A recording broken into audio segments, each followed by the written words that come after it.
This is such an important part of our evening. My name is Danielle Sensley.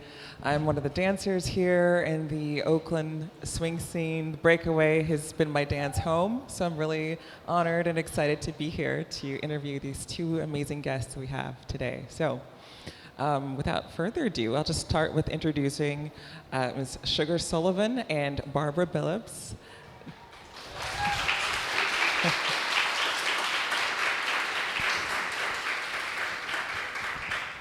Now, if any of you have been dancing for any number of years, you've probably already heard their names, so they need no introduction, but they definitely deserve one.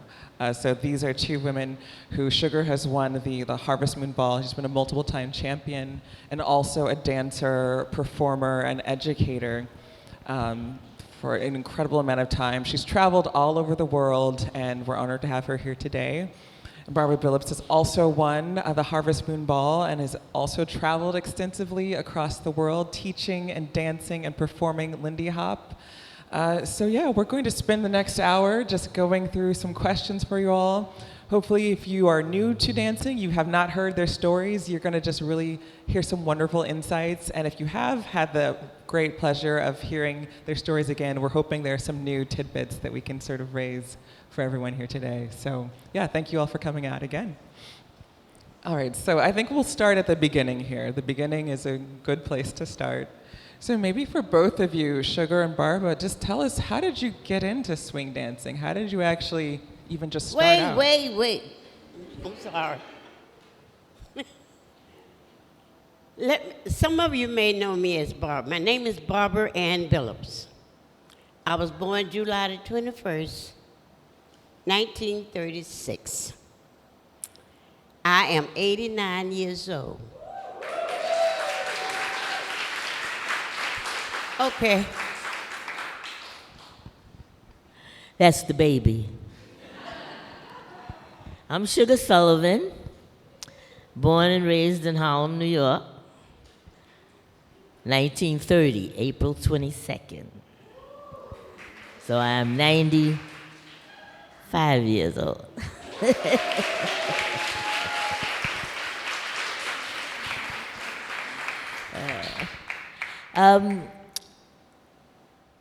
I started out tap dancing 4 years old. Excuse me, 4 years old. And my mother used to work for Jewish families, raising their babies and cooking Jewish meals and things like that. And she used to take me to work with her when I was a little baby. And one of the ladies she worked for, she was a old retired movie star, lived in the Village in New York.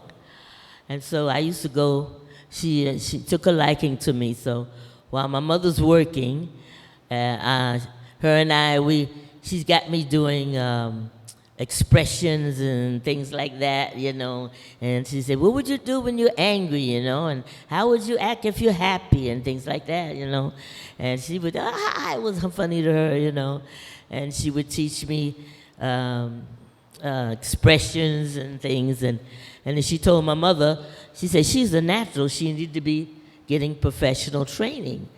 And so my mother said, what kind of training? She says, singing, acting, dancing, that type of thing. So, but it took my mother until I was 4 to get me into any kind of school like that, and it ended up being dancing and singing. So I took tap, ballet, and singing, and I hated ballet. So I stopped that after 3 months. But I kept on with the tap and the singing, and that's how I started out dancing, period, So it sounds like you were natural from a young age. You had this. Yeah, that's what she said. Yeah, and wow. I guess my mother must have known it because she could name me Sugarfoot when I was born, and my dad said you can't put that on a birth certificate. That's no kind of name for a birth certificate. So my first name is Ruth, and Sugar. Okay, and when I got 18, they dropped the foot part. All my friends and teachers and everything called me Sugarfoot until I was 18. And then they just cut it to Sugar. Yeah. So now it's been sugar ever since. Yes, and all my important papers and things, that has Ruth on it, yeah. Thank you. Barbara, what about you? How did you actually get into dance and performing? Well, to be honest with you, I never went to any places to do any dancing whatsoever, only in school. Or if someone had a dance, I was there. I never went, to have anybody teach me anything. So how I started doing that, I was in school. And every time there was something going on, no matter what it was, I was there. And they would say, Barbara, you can't be in everything. So I remember they had told my grandmother, they said, this one here, she got to do things her way. We get her in a play, she want to do it her way. And when we have music and stuff to go around, she want to do it her way. So I did it my way. So when I was in school and everything, and we had a dance, and they asked somebody who's going to be the dancer, my first thing my hand did was go up. So that's how I started dancing in school, going to different dances that people were having. Then once I got older, there wasn't a place in New York really that I did not go to dance. Not only the Lindy Hop, everything. When I was 14, I loved musicals, going to movies and see musicals. And so this particular day, this was my first boyfriend, we went to the movies, and we watching this movie called Hell's a Poppin'. And it was a comedy, and it got to, all of a sudden, all these black guys and girls ran out on the floor, and they were dancing and throwing each other from one to the other and over the back and through the legs. And I said, Ray, are you paying attention? He said, yeah, I'm watching the movie. What? Yeah, they're doing some kind of dance. We've got to learn that dance. He said, what? We who? I said, you and I. We got to learn that dance. And he said, you got to be crazy. I said, yeah. We can do it, And he said, you really think so? I said, yeah, no. I said, you pay attention, and you watch it and see what you can remember, And we're going to go someplace and try it out. And he said, yeah, okay, sugar, okay, all right, okay, yeah, like that, So when the movie was over, we stayed until they put you out of the movies when you were a kid. You could stay in the movie as long as the matron was there. There was a matron for the children's section. And if you wasn't with a grown-up, when 6 o'clock came and the matron got off from work, you had to leave also. So that's what we did. We sat there and watched this movie, until it was time for us to go home, leave with the matron. And we went down to Central Park, which was where I lived. The movie was 116th Street. And we just walked down to 110th Street, Central Park, found us a little secluded spot with nobody around on some grass. And we was trying to remember what these people were doing. So we did that for a while, and then when I went home and told my mother about it, I said, Mama, we got to learn this dance. I don't know what the name of it is. I said, but they dance, and the guys and girls, they hold hands, and they doing flipping, and they going over each other's back and through the legs. And she said, oh, really? You saw that in the movie? Yeah. She knew what it was, but she wouldn't tell me. She didn't say that. She said, you know the name of it? I said, no. I said, but they were good. I said, and they were all black. She said, really? Like she never heard of it. My mother was a Lindy Hopper, too. Okay? Yeah, my mother and my father. She knew. She knew what it was. She said, oh, that sounds interesting. I said, will you give us money for the length of the movie running, that we can go every day and get a little bit, after school? She said, yeah, I'll give you all the money, like that, She said, do you think you can really learn it? I said, oh, yeah, we can learn it. I'm sure we can learn it, So that's what we did. until the running of the movie, was over. And because then every day they played the same thing over and over again, and So that's what we did until the movie stopped running. Wow. Yeah. That's incredible. And these were the days before YouTube. So Oh yeah. you couldn't just play it back. You had to watch through the whole thing and then try to. Because there was 2 movies, 5 cartoons, and a chapter that we had to go through to see this one dance scene. Okay? On Saturday and Sunday, we were there all day. All day, Sunday after church, Wow. So it was an all-day thing on Saturday and Sunday, until they changed the feature. Yeah. That's incredible. Just the dedication and the memory to keep that through. The thing I'm hearing from both your origin stories into dance is just, you mentioned doing things your way. You had that tenacity of, you see how other people do it, but you had this mindset. You had this curiosity of like, we're going to try this out. You even dragged your boyfriend into it. He seemed a little bit less willing, but there was something there. There was a spark that seemed to really just catch on with both of you with this. So maybe you can tell us a little bit more. How did you go from that point of being interested in the dance into it and to actually competing at something at the level of Harvest Moon? We belonged to a teenage canteen that the Pepsi-Cola company had put up in Harlem. And this was, I lived on 115th Street, and that was on the corner of 116th Street. And it was called the Pepsi-Cola Club. And at that time, there was a lot of gang wars and young teenage gangs. And like every block, there was a different gang, So this was to try to keep us off the street and out of trouble. It was put there between the police department and put up by Pepsi-Cola Club. The woman that ran it, her name was Mina Purviance, and she was a policewoman that did social work. So she ran this canteen. It was from, you could go in there from 13 to 18, and no adults were allowed except the ones that worked there. If your parents wanted you, they came to the front desk, they asked for you, and somebody came inside and got you. So we went there every day after school. We went there to do our homework. We played games, checkers, and chess. We had a jukebox. We had a dance floor. We had a soda machine. We had a snack machine, and a pool table. So we would go there after school, do our homeworks and chat and dance and so forth, with each other. And when the police would hear about, when there was trouble on the streets or something, and we would be escorted home, one by one. The police would come and take us home, so to make sure that we got to our house safely. And at that time, I went to a lot of teenage funerals, because they were actually killing each other, teenagers, yes.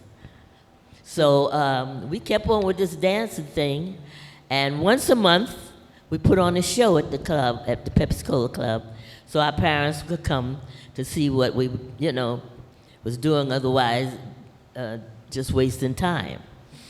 So we had a lot of talent in there. We had musicians, we had magicians, singers, dancers. I did tap. I would do a song. I would tap, do my little number, So I told him, from now on, we're going to do this dance. And we still didn't know what it was called, because they didn't tell you in the movie or anything, And then the first time we did it, oh, man, everybody was thrilled. We didn't really know. We weren't doing much, But we did the best that we thought we did, and they had seen it, so everybody really enjoyed it. And we kept on practicing this thing, And that was 1944. Then 45, a year later, there was a contest that was put on in Central Park, and we saw it was advertised. It was put on by Walt Disney and 17 magazine. So we entered this contest, and come to find out, the dance was Lindy Hop. because they had these pictures when they was advertising it. And I said, right, that looked like some of the stuff we saw in that movie. I think that's what we've been doing, Lindy Hop, you know? And so we entered in the contest. Lo and behold, we won first place in Central Park in New York, yes. And we won $25 apiece. That's a lot. And a painting by Walt Disney.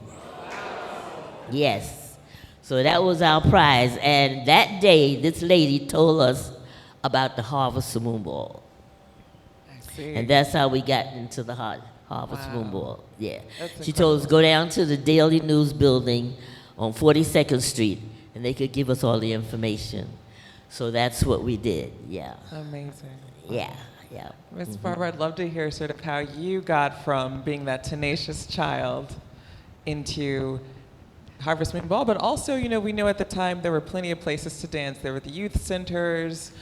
We all know the famous other places, the Rose Room, Smalls, Palladian. But we also know the name that everyone knows is the Savoy. What was it like, your experience going to the Savoy? We're at the 100th anniversary of the opening of the Savoy in 1926. So it's a storied history which both of you were part of. Maybe you could tell us a little bit more about how did you end up at the Savoy and what were some of your first impressions? Well, once I finished high school, my grandmother raised me. She said, I'm going to send you to New York to your mother. I said, well, Mom, I can't go right now. I got to get a job. She said, oh, you're going to get a job. She said, but I want you to go to your mother's. I did everything I could for you. So then I came to New York with my little sister, which I had to wait a year until she finished school. So we both came to New York. And then my mother, I guess she knew I liked dancing. And she knew I liked to be around a crowd. So when I got to New York, she told me, she said, I'm going to let your cousin Loretta take you to the Savoy. I said, Savoy, what's that? She said, it's a place, she said, I know you like to dance, and I want you to be comfortable. I told her, I'm getting a job. She said, yes, you are getting a job, but you're going to the Savoy because I want you to be comfortable. Okay, that was okay. I did get a job. And she did send me to the Savoy to meet, you know, to go there to be comfortable. When I went to the Savoy, that place was so big, about a block long and a block wide, and maybe a block tall, as big as it was. But I thought that was the most beautiful place I had ever seen. You know, you go in your gymnasium when you're in school, that's a big place too. But you could sit 4 or 5 gymnasiums inside that, you know, inside that place. But when I first went there, I really enjoyed myself. I went there about every night that I could. I found a job. I left my job. I went to the Savoy. I left the Savoy. I went home. I closed my eyes and maybe an hour or two sleep. And I went back to my job, and I went back to the Savoy after the job was over. I liked the things that was going on there. I met a lot of people there. I liked the dancing and everything there. It was something that I wish it was a place now that's similar to that you all might be able to see, to really see what it's really like. It's a place I can't describe it really, but I don't. Every time I think about it, I get full because it's not there anymore. Yeah.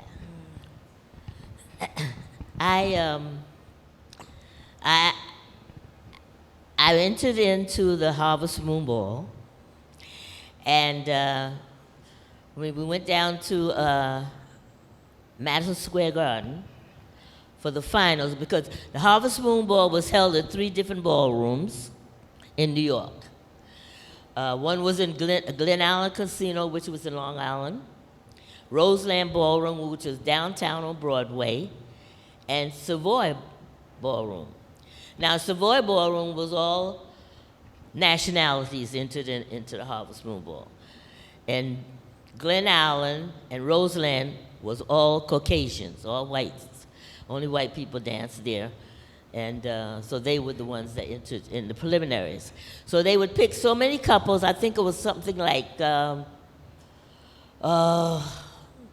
6 couples or 7 couples from each ballroom.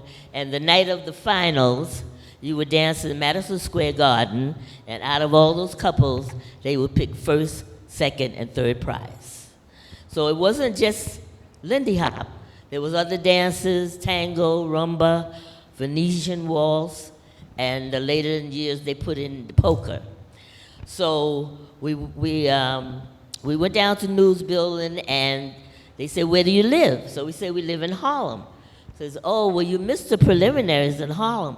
So we said, "Oh, well, does that mean we can't get in the contest?" They said, "Oh, no. Says they have a preliminaries coming up at Roseland Ballroom." He says, "You can go there and dance in the preliminaries, and if you're chosen, you'll dance in the finals at Madison Square Garden." So we said, "Okay, so that's what we'll do, you know." So we signed up and everything. They told us what night to be there and what time to be at Roseland Ballroom. So when we got outside, my partner Ray, he said, "Sugar, that's a white ballroom." I said, "So?" He said, "I don't know about that." I said, "We going, okay? All they can do is tell us we can't come in, but we going." He said, "All right, okay." So I guess he said this girl got me doing some crazy things, this crazy dance, and now I'm bucking white folks, you know. So, but we went that night, and everything was fine. You know, we danced in the contest, and we came in second. But that was never recorded. They always have in the paper first place, because they pick first, second, and third place there, too, out of the 6 or 7 couples that they picked to go. So they didn't do it like that year. They just had all the names to keep out saying that we won second, a black couple won second place. Wow. But that was fine. You know, we didn't realize it then. In later years, with people trying to research it and find it, they never could find that we won second place. So anyway, we made it. We were chosen, and we went to Madison Square Garden. Oh, my God. We got to Madison Square Garden. You had to be there 8 o'clock in the morning, and you danced 8 o'clock that night. But all day long, it was a big show. It was all these different dances, all these different groups, so they had to place you on the program, and they also had professional performers that performed at the Harvest Moon Ball. So all of this had to be placed into 1 hour, okay? So that's what happened. So, mixing it up with that Sullivan show, I'm sorry. No, that's mixing up with that Sullivan show. That's okay. Yeah. But anyway, we had to be, like I said, early in the morning, but they would, place you on to make out this program and so forth. And that night, when we came out and those bright lights, and everybody had on their pretty costume, and the ballroom dancers with their gowns, and the ladies with the fancy hair and the high heels, and it was so amazing and so beautiful. Now, we would all walk around the dance floor. It was like a boxing ring, but without the ropes. It was just a square dance floor, beautiful floor, and it was box. And we all would walk around the stage and then go down to your seats, So that was so nice. So people got a chance to see everybody, and that was in each contest, And we sat down and we were watching this. Oh, it was so beautiful. All the gowns and everything, and the lady fancy ladies, and the guys all sharp in their tails and things. Hearing you describe it, it just sounds like stepping into another world. It was like a dream, Yeah. It really was, yeah. And that's what I'm wondering. So how did the two of you coming in, of course, incredible dancers, but there's kind of nothing like walking into Madison Square Garden. I don't know if anything really prepares you for that. How did you maybe for both of you, Miss Sugar and then Miss Barbara as well, how did you deal with the sense, did you ever feel small? Did you ever feel like maybe I don't belong here? No, because we were right there with everybody else. You knew you belonged. Because it was all white. Yeah. Except this group. There was these other dancers there They had a white group that we were with from Roseland, a white group from Glen Allen Casino, and then these other dancers, these black dancers.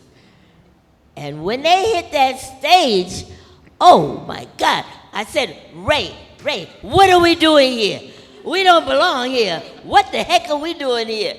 Honey, when I saw the Savoy cut loose on that floor, that's what I wanted to do. Now, who did you see? Do you remember who it was? The names? Oh, man. I mean, I said, that's what we wanted to do. I didn't even want to dance that night. I swear. I didn't even want to go up there and dance. I felt ashamed, really. I said, I don't even know what the heck I'm doing. So I said, okay, I'll get through this night. You know, I knew we weren't going to win anything. Right. Not after what we saw, But you know. Just saw a whole nother level. Yes. Well, the Savoy won 2 prizes out of the 3. And I think Roseland Ballroom won maybe like 2nd place. Okay. And Savoy won 1st and 3rd. Yeah. So but good it was just a great experience. A good night for Savoy. Yeah. So I said, I'm going to the Savoy. The place. So here, okay. I was 16. Okay? young, too. 16. Miss Barbara, what about you? Did you ever feel? We'll get to that. Experience? Okay. Okay? We'll get to that. We'll get to that. Yes. So I was 16, and the next night, I went to Savoy. I'm not as old as she is. I went so up to the let her Savoy. tell her story. I was 16 years old, and I went up to the Savoy. And I got to the door, you know, and the doorman said, hey, where you going? Where's your mother? He's looking around. I said, my mother's home. Well, where you going? I said, I'm going inside. Upstairs, is it? Yeah. And he said, no, you're not. I said, why? He said, I had on socks. I had on no makeup. I looked 12 being 16, okay? He says, I said, why? Can't I go upstairs? He says, you're not old enough. I said, well, how old do you have to be? I'm 16. He said, you have to be 18. I said, okay. So I went away. I waited on the corner for the bus, and I went on home. I went back at 18, okay? And I was there from that night till it closed 1958. I love it. Counting down the days. Tell them how you won the Harvest Moon Ball. We ain't getting to that. No, we want to know how you did it to Savoy. How you started out at the Savoy. I thought I told you. No, you didn't.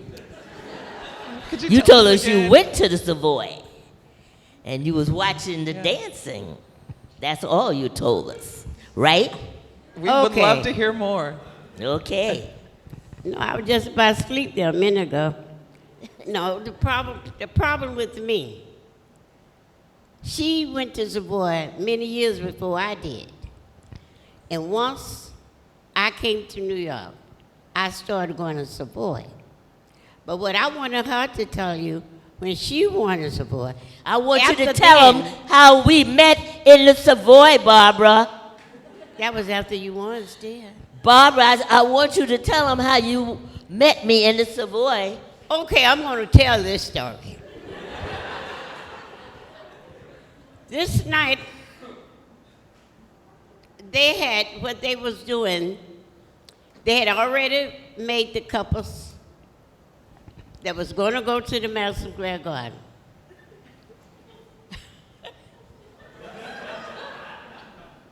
She forgot for a minute. No, I didn't. No.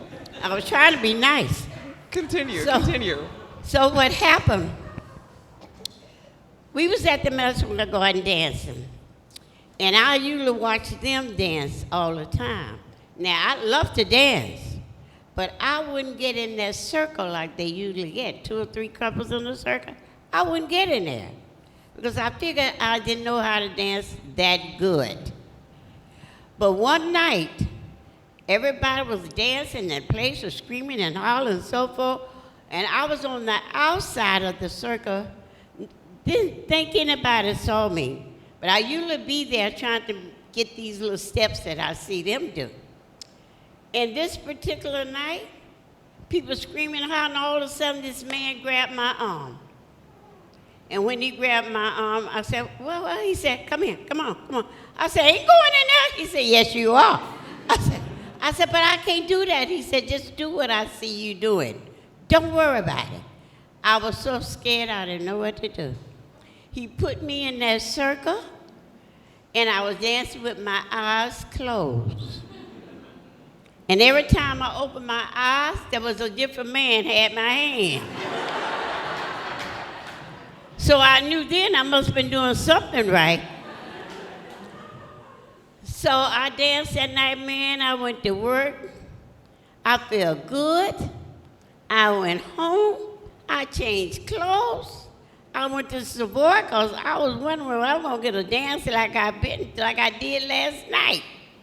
So when I walked in that door, this person came up to me, do you know who you was dancing with last night? I said, no, that's my husband. I said, oh, shit. Uh-oh. Uh-oh. I said, I know I got a problem now. Come in. Let me show you what he wanted you to do. It was this one here. She took me to the side, and she drilled me. From that day to this one, we've been just like this. Wow. Finally. You try to skip over stuff, you know. That's pretty important. It's amazing just to think that that chance encounter is what has created this partnership over, how many years has this been now? 70? That was 1950. So yeah. Yes. It's incredible to think just that we met in the Savoy. Yeah. And how much dance is more than just dance. Of course, it's the fun, it's the excitement of seeing that Helza Poppin' video, but from the things you described today, you all were breaking barriers. You were integrating ballrooms. And you didn't even realize it, you know, didn't pay it no mind, really, It just makes me think about the power of doing and pursuing the thing that you love, and there's so much more that's part of that. And so thinking about that, dancers today, for us coming in, maybe if you could give us some perspective on what have you kind of seen that's changed in the dance? I mean, you've seen so much over the past, 70 years. Oh, yeah. What do you think has changed, and what's really maybe stayed the same? What's something that's remained constant? For one thing, they had a few places to dance in Harlem at that time, and now there's you can go somewhere to dance every night in New York, not necessarily Harlem, but they do have places to dance now, but not some place you can go the same place every night. You know, they had the bandstand could accommodate 2 full orchestras. That's how big, at the same time, that's how big the bandstand was. The music never stopped. When the door opened at 10 o'clock, the band starts playing. And when they change, like one band take a break, the next band will come in and play that same song with the band that's gonna take their break. They all play the same song. Now the band is taking a break, they leave the stage, the other band is still playing the same song, the same way. That other band takes off, go on their break, and vice versa. That's what they did all night long. The music didn't stop. We didn't want to go to the bathroom. That's right. We would run in the ladies' room, and the matron in there, she got the paper towel for you. She said, oh, they're changing the song. Oh, now so-and-so is playing such a thing. And oh, so-and-so is playing such a thing. And we rushed in and out the bathroom. Go with it, because once we walked in that door, we were ready. The guys had to wear a suit, shirt, and tie. They had to. They would be wringing wet. The jackets wet all the way down. The shirts, some of them would bring extra shirts, 2 or 3 shirts for one night, And that's how it went through the night. That's how it went through the night. And it was just all night dancing, because First they were closed. They closed at 3 o'clock, and then they cut it down to 2 o'clock. You know, but that's the way it was. Every day of the week. Amazing. Now, wait a minute. Every day of the week, they didn't have Lindy now. They had other dances there, too. Yeah. They have mumbo cha-cha, whatever night there was. Sometimes there was a different band doing different, types of dancing. And the place was always packed. No matter what they was paying was on. Am I right? Yes. No matter what was out, and it was always packed with different other types of dancing, too. We just liked it. There were some people that came to dance. There were some people that just came to watch. It was Right. like they had free entertainment, I'm going to a ballroom to see some dancing, or I'm going to a ballroom to dance, They had a bar. They had a long bar. They had a table section. They had booths section, and then they had sections for just chairs if you didn't want, a table or a booth for something like that. There was chairs, a section for just chairs. But that's how big the ballroom was. It was a block long, and they would have these different sections on the carpet, and then you had all this beautiful dance floor. This dance floor that bounced. It was special made, and it bounced with the crowd when you're dancing. And if you stood on that dance floor, you could feel that bounce. But when you're dancing, you didn't realize it. Because you were in that flow. A lot of people didn't even know about that floor. Yeah. That's why when we dancing in the Savoy, you never got tired. Like sometimes now your legs get tired, you say, whew, I'm so tired. Well, there you never got tired because they said the way the floor was made. Yeah. It moves with you, but you don't see it. You don't feel it, but it helps your legs. Male and female. And sirs, don't think y'all the only one can dance and say how you don't get tired. We can do it too. At that time, you didn't have girls dancing with girls, No. The guys would do, maybe a couple of guys would do some stunts together, some aerials together. But it wasn't no swinging out, a lot of guys swinging out together like that, And like I said, I started going to Harvest Spoon Ball when I was 18, in 1948. And I went there until they closed the doors, locked the doors, 1958, and they tore it down after that. In between there, I had all these different dance partners, because every year certain dancers go there, they want to win the Harvest Spoon Ball. Yeah. When you won first place in any of the categories in the Harvest Spoon Ball, you became a professional entertainer. Because your winnings, you were signing professional contracts for performances in theater and nightclubs. Maybe you could tell us a little bit more about that transition, because Right. you that was the That's what I'm next getting step, into it. going into Yes. professional dancing.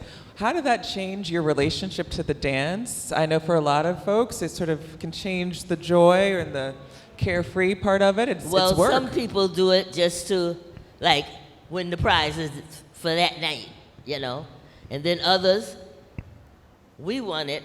I won it because I wanted to be a professional entertainer. Because I had, like I said, had been dancing since I was 4, So I'm trying out all these different guys. Every year I had a different partner. I didn't win nothing, 1951, I'm dancing with this guy, Big Nick. So I'm dancing with him now almost a year. Harvest Moon Ball time is coming. Everybody say it's our year. That's what we say among ourselves, when we're dancing. Because sometimes they would have small contests in the Savoy we have among ourselves, you know, and like one couple would be winning a lot, and they said, Harvest Moon Boy, this is your year. They said, Big Nick, Sugar, this is your year. 1951, okay? All right, we know we hot. Okay, we passed the preliminaries, had high scores.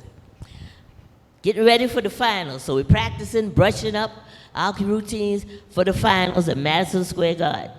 3 more weeks it was. We're practicing this night, and I hit the floor on my head, on my face, because I split my eyebrow over here. Blood was gushing. I said, he said, let's run through the routine for the last time for the night. Okay. And I hit the floor. Wow. Now, I used to go to Savoy every night by myself, and my husband would come to pick me up near closing, because he didn't want me traveling home 2, 3 o'clock in the morning by myself. So he didn't Lindy Hop. He would dance, slow dance, but he didn't Lindy Hop. So he had come to pick me up, going through the routine one time, bam, I hit the floor. So I'm laying on the floor, I said, oh my God, I'm never gonna dance again, never again. It's over, you know? So my partner says, oh my goodness, so, you know, you gotta go to the hospital, blah, blah, blah, all this, you know, and everything, so. And went to emergency, got stitches. Then I had to find a garage that was open that time of night to cut my wedding bands off, because they had bent up, you know, and couldn't get them off and stuff like that. So after that, I'm home recuperating, you know, moaning around the house. And my husband's getting sick of me acting all crazy and sad and everything. Why you say you were not gonna dance no more? I said, well, you never wanted me to dance, but there was nothing you could do about it.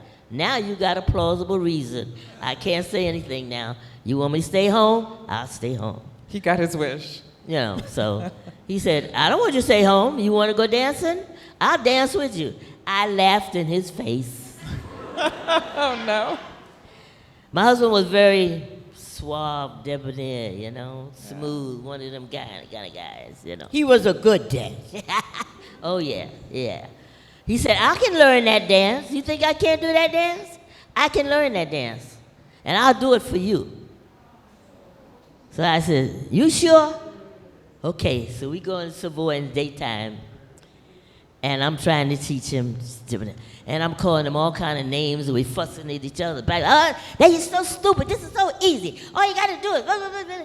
And so the guys was laughing at him at first, but then they say, hey, he's serious. He's really trying to learn it, and he wants to dance with her at Madison Square Garden. And I've already been accepted, you know? So they start helping him with what the guys need to do. And he got it, and we made a good showing that night.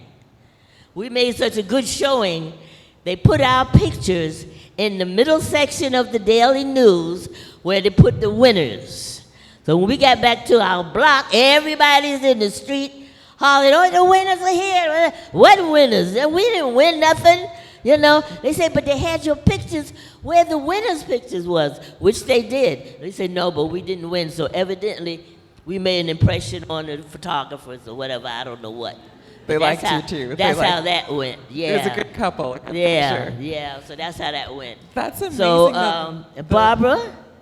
The relationship. Ask her to tell us how she got into the Harvest. That is, you read my mind. That is my next question. It's so much of just the relationships Why there. is everybody worried about Barbara?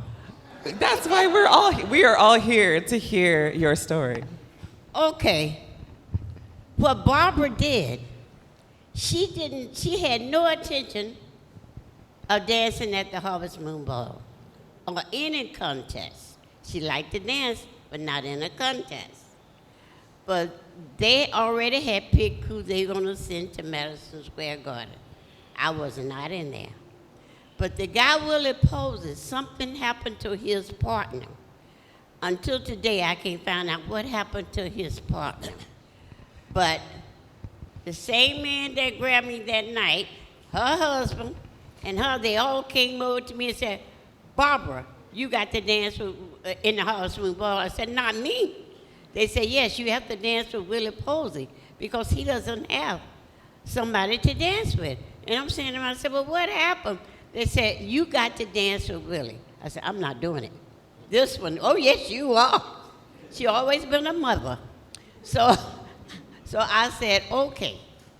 I said, I'll see what happened. They had 2 weeks to get me together to do the dance in the Harvest Moon Ball. Now I'm saying to myself, I'm not worried about it, because I know they are not going to do it.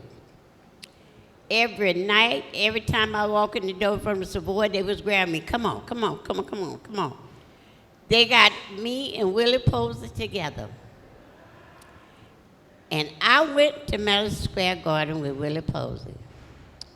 And when it was time for them to call us, I was the most scary person you had ever seen. I mean, I had to go to the bathroom. She said, no, you don't. You don't have to go to the bathroom. You just scared, that's all. She said, you're going to dance tonight. They finally called my name and Willie Posey's name. And she looking at me, going up there, going up there.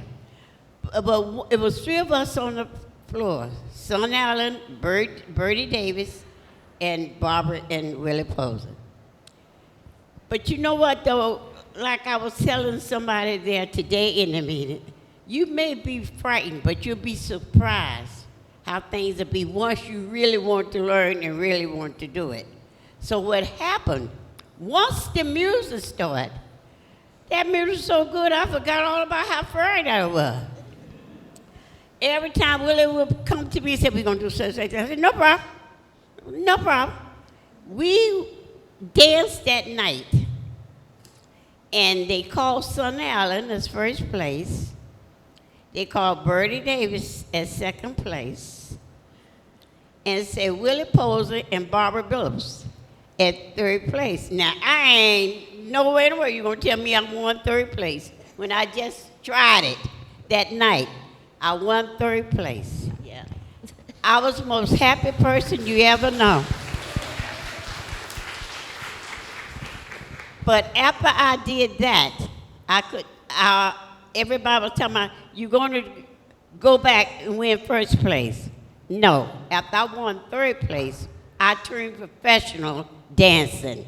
And once you're a professional, you cannot enter it anymore. Right, yeah.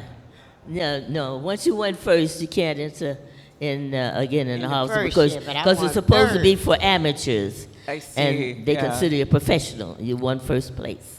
So Yes. how did you go from, especially just hearing so many of your stories about how you got into this, you started dancing, you started winning, you started doing very well, getting the attention of all these other great dancers. How did you go, what was it like living that professional life after you'd won this, you'd won the Harvest Moon? How was that such a difference from, say, dancing for fun and training? Wait a minute, I forgot something. Okay, tell us. Let me tell you something.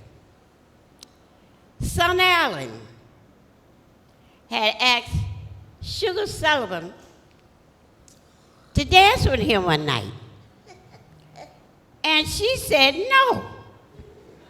He said, why? She said, because you can't dance. He said, okay, one day I'm going to have you dancing for me.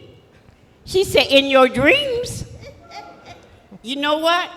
One Sunday she danced with him in his dreams because she was one of the girls dancing with him when she had told her she wasn't dancing with him. That's Sonny. In 1958, when she won third, Sonny Allen, his partner, won first. And he decided, he said, I've always dreamed of putting a dance review together. He says, I want 8 girls and myself and my band to travel across the world entertaining. That was his dream. And so he says, would you help me get these 8 girls together? That's what he asked Barbara and us and myself to do.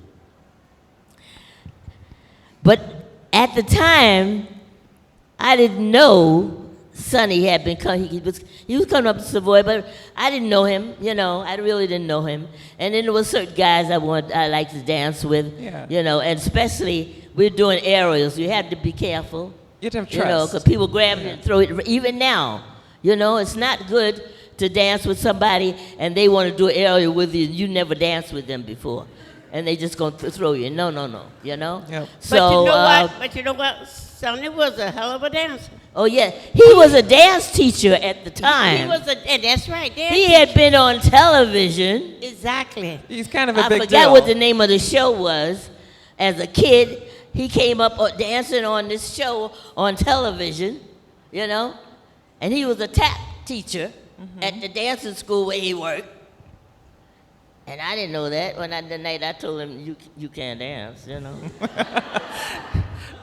But he was a stranger, you know. He was a stranger, really. Yeah. And we were regulars. We were careful. We really were, you know. So anyhow, we got to know him, you know, and because when you're practicing with a Horse Moon Ball, you're up there day and night. You're there in the daytime when the ballroom's closed because you're practicing. You can go in, and they don't mind that. And until we got to know each other. So Bob and I got him his 8 girls. Okay, you delivered on that promise. Yes, we got these 8 girls together.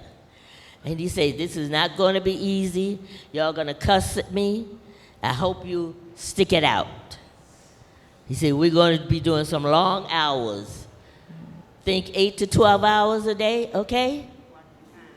8 to 12 hours a day, we were practicing.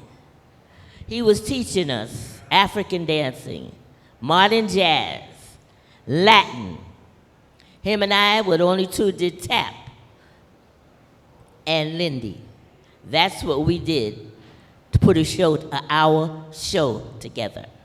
That's amazing. Just the amount of work that went into that. I feel like there's such a richness that comes from having these experiences, from just and the way you live opened your in life. Small's Paradise. Yeah. I think we have time for one. I want to make sure, because I feel like after everything we've discussed, okay, I'm sure there's some questions we might have from the audience. But maybe before we take questions, maybe just share one key. If there's one thing you would really love for the dancers today to keep in mind or to come away with as they're thinking about whether they're just social dancers or they're performers, maybe they're going to become teachers, what's one thing that you would just love for them to kind of hold with them as they dance? Teach someone. Share your dance with someone. Keep it going. Because now it's all over the world. We never would have foreseen this, you know?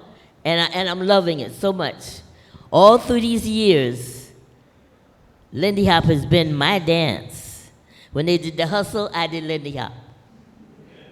That's right. I never did anything that had to do with partner dancing.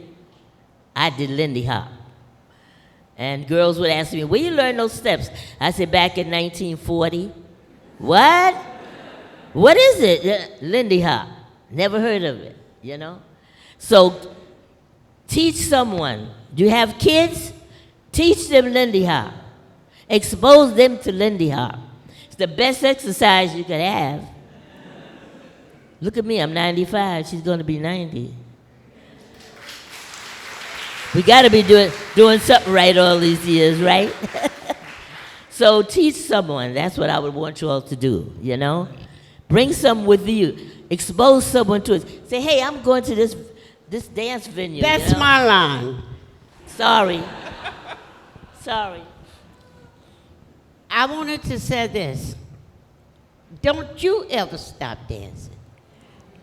Even sometimes you might twist it, dance and twist it the other way and bring it out.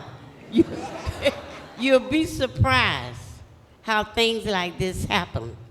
Please, as old as I am, as old as Sugar is, you see we still trying to do something. I would get out on that floor, but I have to hurt her, and I don't want to do that because she ain't going to let me. So I'm going to tell you this, and I think I said this last year, but I'm going to say it again this year. Everyone in here, I want you to bring one person with you next year. when you bring that one person with you next year, come to me if he have me back. Say, Barbara, I brought someone here with me this year. And she'll go give you $1. Oh, no, I won't. You heard it Please here. do that much for me. And do me another favor. I have to say this. You know these fans and things that they have around? Stay away from them. When you get hot and sweaty, stay away from them. If we had been there, we wouldn't have been as sprite as we are now. That's Mr. Arthur getting inside you. And you don't want him, you don't want nobody sharing your body with you. But if you're going to start now getting in there, you'll be surprised. 2 or 3, it don't even have to be a year. And you go to the doctor and say, well, I think you got, after a while, you're going to say, young as I am? But that's how it started. With these air conditioners and stuff like that. I'm going to tell you something that Sugar and I knows better. Yeah. Please, I stay see you away all. from those. You stand in front of the fans as soon as you're wringing wet.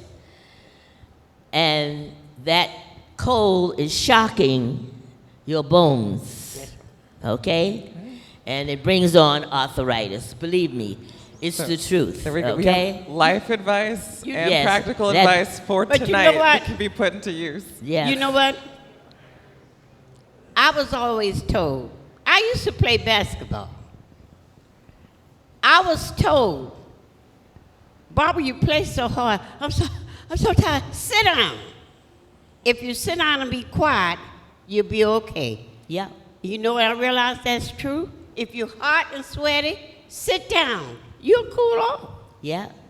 And then you'll be able to dance some more that night. Exactly. You know? But you have to take So a break. do that much- but do not that for stand me. in front of those cold fans. They are takeaways. Okay. Teach All right. someone, keep dancing. Yes. And take a break. Stay away from the fans. Thank you both so much. It's been such an honor.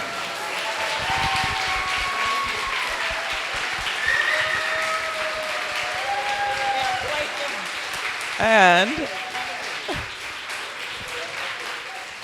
we might have a few minutes. If anyone has any questions that they'd like to ask either Barbara or Sugar, we've got a couple questions right up front here.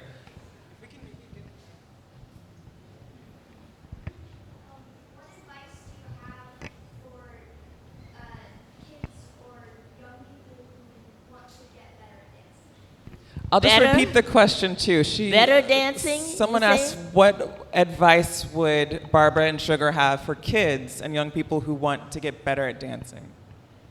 The more you practice, practice, practice, practice. Just like anything else, basketball, hockey, practice. That's right, it's practice. Get in front of a mirror, you know, practice movements. Look at yourself, look at your face in the mirror. How do you feel, you know? Express it in your dancing. Use those arms, move those legs, okay? And above all, smile. Enjoy what you're doing. Enjoy it, okay? All right. Anyone else? Another question? No questions? No questions. Wow. Right up front. I was curious what it sounded like at the Savoy. Like, was it very, very loud? A lot of times I go to these events and like the speakers, the monitors, super, super loud. I wanted to did people clap along with the bands? Did you? So the question was, what did it sound like at the Savoy? Was it loud? You What was it people like? clap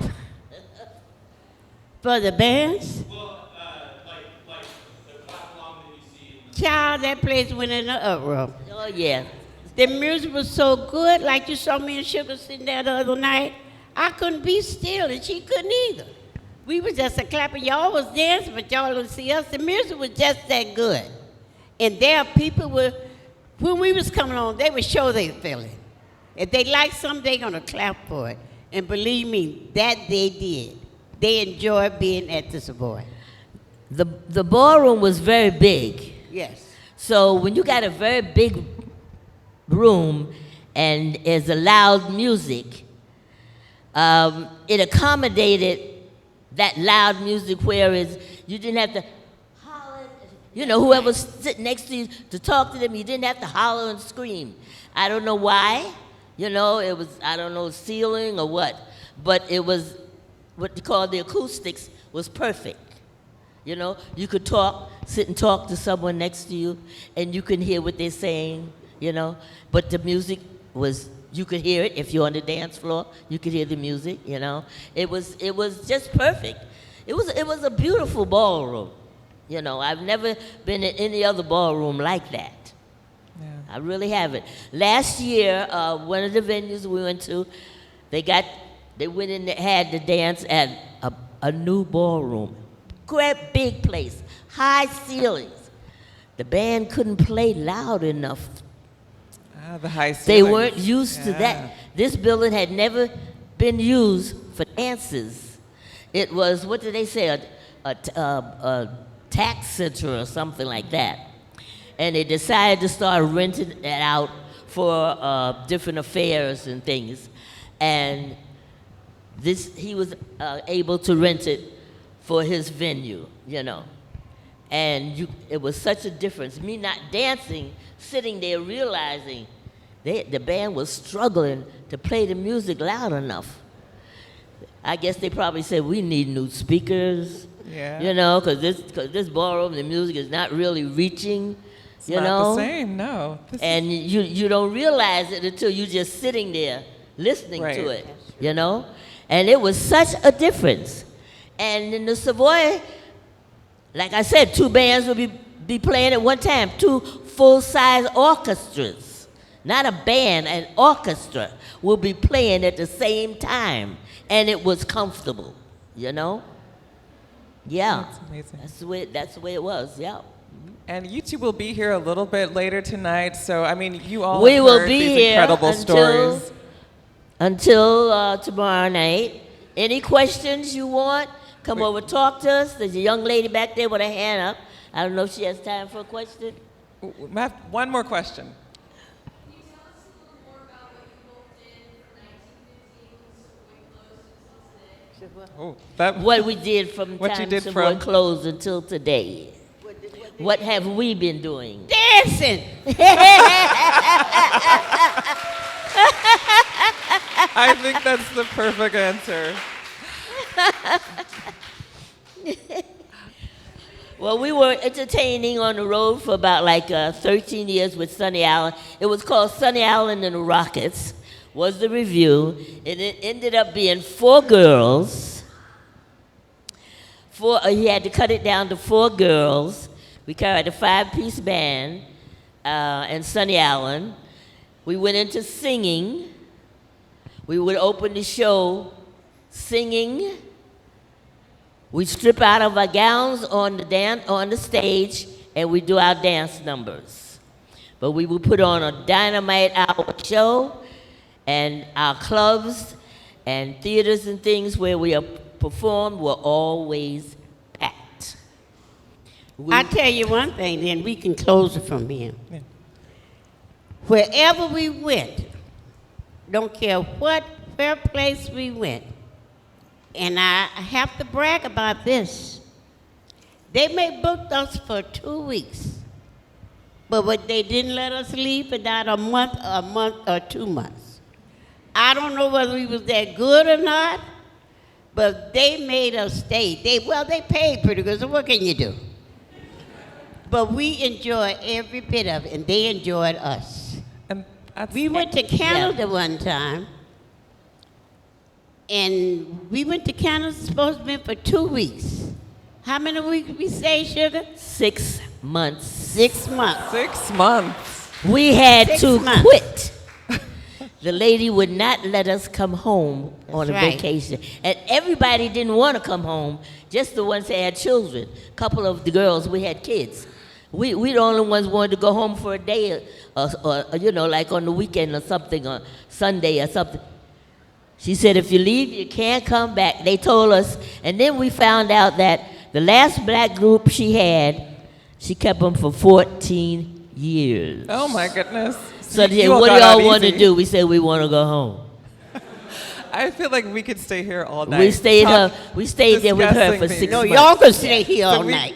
we have to end. There's so much more we could discuss, but just wanted to thank you all. You will be here tonight, so I'm sure you all have seen how warm and welcoming they are. If you have other questions, please come up and say hello. These are incredible women. We're so lucky to have you both here. Thank you both And we so love much. talking with you. Thank you. We enjoy being with you.